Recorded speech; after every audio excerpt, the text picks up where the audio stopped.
Ready. Point your toes down and out. Pull your toes. Down and out, down and out. Malayo kids. Yeah.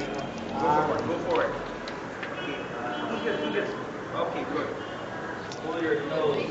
Ayan, Foot up and in. tawag. To be finished. Now pull up and across as you bend your knee.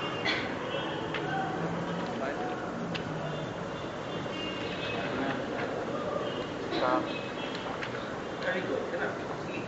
Point your toes down and out and push down and out at the hip and knee. See the diagonal pattern?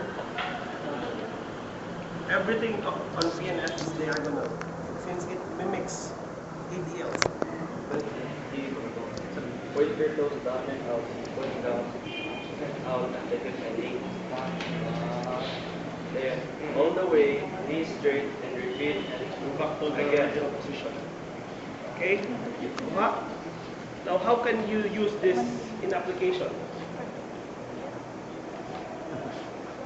Walking upstairs, up the stairs. Pwede, putting your palms on. Very good. Oh my gosh, sorry.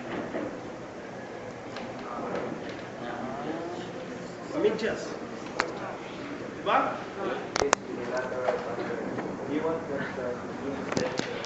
You want extension, do flexion. Ready.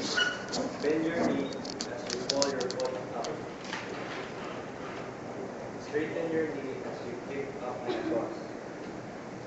Point your toes. Point your toes down and away and bend your knee. Now lower your foot and straighten your knee and repeat it again.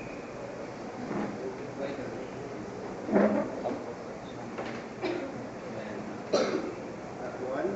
Next, kick. And slow down. Good.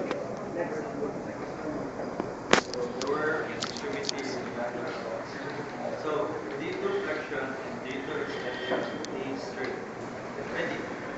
Pull your toes up and out. Turn your heel. Now kick up and out. Point your toes down and in. Turn your heel. And reach your foot back and across and repeat forward. ADLs, what will you apply this on? Give me a good example. Stairs.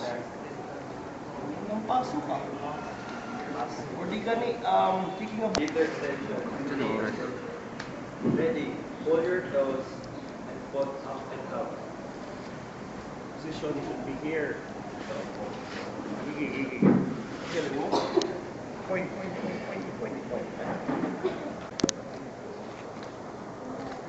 Perform it together. Yeah, again.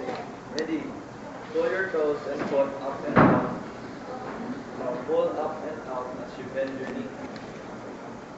Point your toes down and in. And reach your foot back and across as you straighten your knee.